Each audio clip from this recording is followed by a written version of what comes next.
In the mid-1990s, as dust settled over Baton Rouge, the city exhaled the kind of heat that presses against your skin and seeps into your dreams. Street lamps flickered to life along moss-draped oaks, and the Mississippi's slow currents carried the scent of magnolia blooms and barbecue smoke.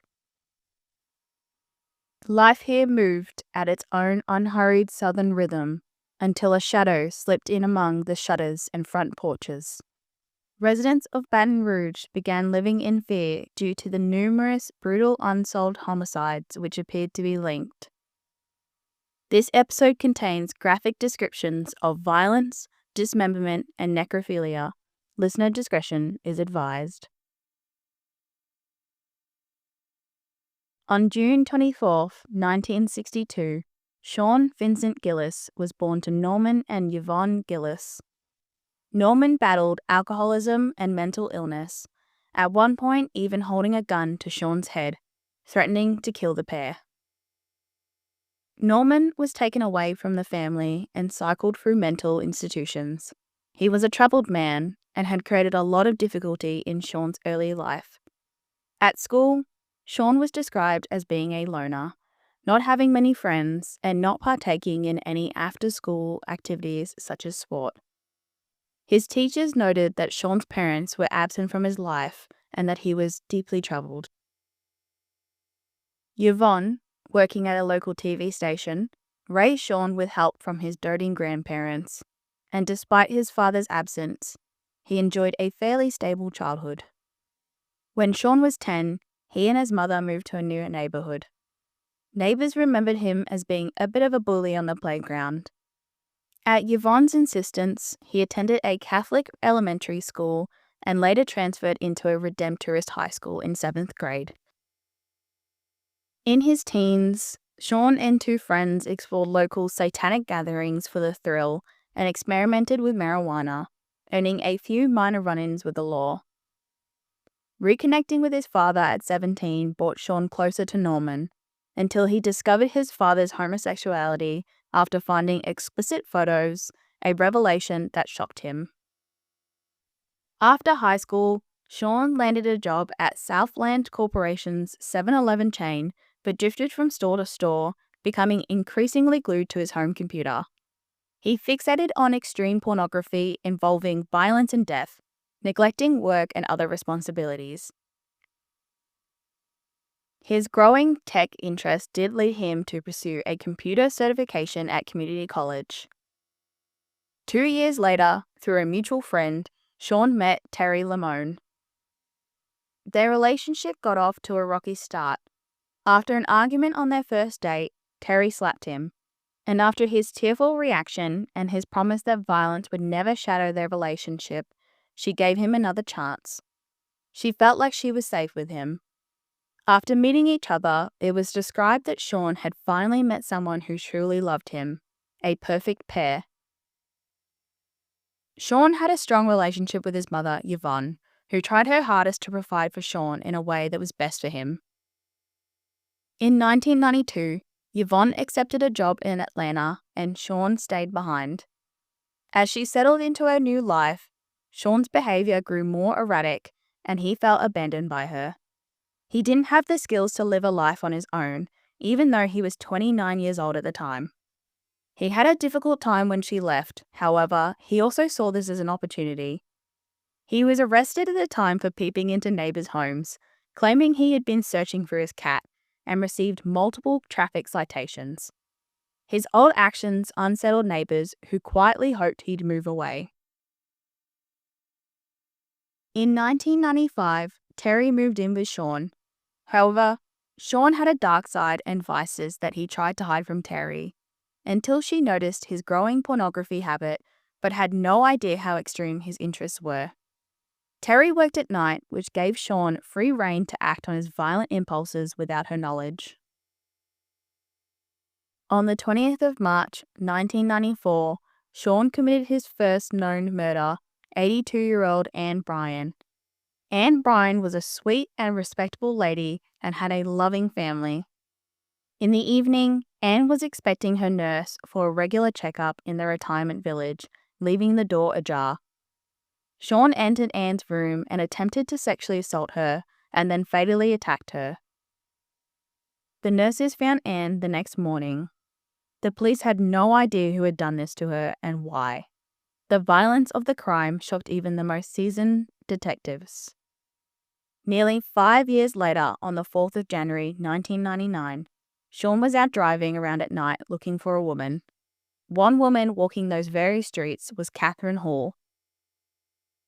Detectives say she sometimes turned to sex work and, in their view, led a, quote, high-risk lifestyle, one that made her uniquely vulnerable to predatory violence and too often invisible to both society and law enforcement.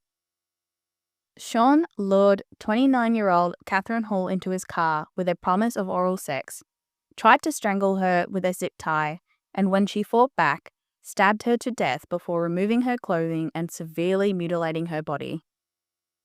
She was placed under a sign that said, "Dead End." It was obvious that Catherine's murder was not typical. The viciousness of her attack indicated the person who had done this was full of rage towards women. Her body wasn't discreetly hidden and had substantial amount of postmortem injuries to her body, as well as ligature marks. The only clues that the police had were her jacket and her personal items, but there were no forensics to indicate who killed this woman. The investigators knew that this wasn't the perpetrator's first victim and probably wouldn't be the last, but they eventually found themselves at a standstill. Fears that the killer would strike again were prominent in the police force and the public. Meanwhile, cracks began forming in Sean's relationship with Terry. Sean would come home early hours in the morning and then go straight to sleep. And as Terry worked late at night, they rarely saw each other. Terry would ask Sean where he was going at night, but he would brush her off. Naturally, Terry believed that he was seeing another woman. One morning, Terry noticed an overwhelming smell in Sean's car. Sean told her that he had hit an animal on the way to picking her up, so that's what the blood and the smell was. This would become important for later. Sean also began a strong fascination with the computer, going deep into the darkest corners of the internet. Sean would find websites that featured the bodies of dead women, becoming obsessed with them. Once, Sean even showed Terry a news article of a woman who was found dead in Baton Rouge. Sean didn't have a lot of friends, but one such friend was a woman named Johnny Mae Williams. Occasionally, Johnny Mae would clean his house for him, and they would get high together regularly. Johnny Mae was well loved by her family and friends, known for her love of cooking and doing people's hair for them. In January 2003, Johnny Mae went out into the streets of North Baton Rouge and never returned home. It would be 9 months until the mystery of her disappearance would be answered. A young boy was out on his bike looking for his dog, who had disappeared, and encountered the dead body of Johnny Mae. Her remains were not covered up and had been there for some time. Both her hands had been severed and removed at the wrists. Ligature marks were identified, and her cause of death appeared to be strangulation. Investigators noted the similarities immediately to Catherine Hall. Sean's final victim, 43-year-old Donna Bennett Johnson, was killed on February 26, 2004. Her body was found not far from Sean's home. She was missing an arm and dumped in a drainage ditch. It was a brutal crime scene. The Catherine Hall and Johnny Mae Williams cases had gone cold at this point, but the investigators were hopeful that the evidence left at the Donna Bennett Johnson crime scene would spark new leads. One thing that the investigators found was that it appeared that a car had backed up to where the body lay, and that vehicle had left tire marks on the ground. Investigators obtained information on anyone who had purchased that particular tire. DNA evidence was also found on the body, which matched DNA found on the other victims. The FBI then became involved, and Agent Jeff Meffin began to narrow down a list of potential suspects. The list from the tire marks proved useful as one name stuck out to them: Sean Gillis. One morning, Terry opened the door to 2 detectives at their home looking for Sean. He walked outside with them and was taken to the police station. Before leaving though, he smokes a cigarette and tells the police, quote, "Let's get this over with." At the sheriff's department, Agent Methvin and other detectives would question Sean on the death of Donna Bennett Johnson. Sean denied everything and was eventually released, but not before the police took a sample of his DNA. Later that night, the police finally got the break that they needed. The crime lab matched Sean's DNA profile to the DNA left at Donna Bennett Johnson and Catherine Hall's crime scene. The police arrested Sean as soon as they could. Terry could not believe what was happening.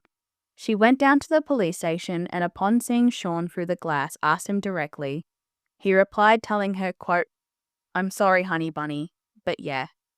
Terry's whole world shattered at that moment. Under questioning, Sean divulged into his crimes and offered insight into his twisted world, reenacting how he strangled Donna and what he also used. He also told the investigators that he calls the zip tie locks he used the objectifier. It wasn't the act of killing that Sean was interested in, it was the mutilation of their dead bodies that truly aroused Sean. Throughout his interviews, Sean then began confessing to other murders, including his first murder of Anne Bryan in 1994. He would go on to admit to 4 more victims that were unknown to the police, bringing his total number of victims to 8. His interviews also revealed the shocking truth of the smell in his car admitted years before. There was a dead body in the trunk of the car where Terry was picked up from work by Sean. In May 1999, 52-year-old Hardy Schmidt was out jogging in South Baton Rouge when Sean struck her with his car. Sean confessed to stalking her for 3 weeks before murdering her. After binding and transporting her to a secluded spot, he raped and killed her, leaving her body in a bayou off Highway 61. These next 3 murders wouldn't be linked to Sean until his confession. On November 12, 1999, Joyce Williams disappeared. Sean brought her back to his home, where he mutilated her remains and engaged in cannibalistic acts before dumping her body, which wasn't discovered until January 2000 by hunters in the area. In February 2000, a fisherman found 52-year-old Lillian Robinson's naked body in the basin along Interstate 10 between Whiskey Bay and Butte La Rose exits on February 10, 2000. Lillian was strangled and Sean engaged in necrophilia with her body. In November 2000, the badly decomposed body of Marilyn Nevels, 38, was found on the Mississippi River about a mile south from Ben-Hur Road. Marilyn was strangled and wasn't known to be missing until Sean's confession to her murder. Sean also often took photographs of his victims and is believed he would return to these photographs to take pleasure with himself. Sean Gillis was arrested on April 29, 2004 and indicted on 3 counts of first-degree murder plus 3 counts of ritualistic acts for the deaths of Catherine Hall, Johnny May Williams, and Donna Bennett Johnson. In July 2007, he pleaded guilty to second-degree murder in the killing of Joyce Williams, receiving a mandatory life sentence without parole. Jury selection, hampered by widespread pre-trial publicity, concluded in mid-2008. The trial formally began on July 21, 2008, with prosecutors initially seeking the death penalty. On July 21, 2008, the jury returned guilty verdicts on all counts. The judge sentenced Sean to life imprisonment without the possibility of parole, and he was transferred to the Louisiana State Penitentiary. Whilst incarcerated, Sean exchanged letters with a friend of one of his victims. In one correspondence, he wrote, quote, "I still puzzle over the postmortem dismemberment and cutting. I really don't know what the hell is wrong with me." Even years later, true crime programs and documentaries periodically visit Sean's case. Though he has avoided the death chamber, he remains one of the most chilling examples of a serial offender who, on paper, led an outwardly ordinary life. Continuous interest in his files underscores how little is understood about the mindset that drove his crimes. As we wrap up, I want to remember the women whose lives were cut tragically short. They were more than names in a case file. They were daughters, mothers, sisters, friends. Their stories deserve to be told with the dignity they never got in life. Anne Bryan, 81. Catherine Hall, 29. Hardy Schmidt, 52. Joyce Williams, 36. Lillian Robinson, 52.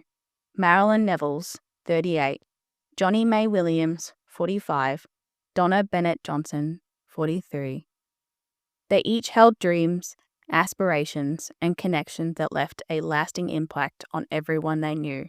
And by speaking their names today, we celebrate the full, vibrant lives they led. Thank you for listening to today's case.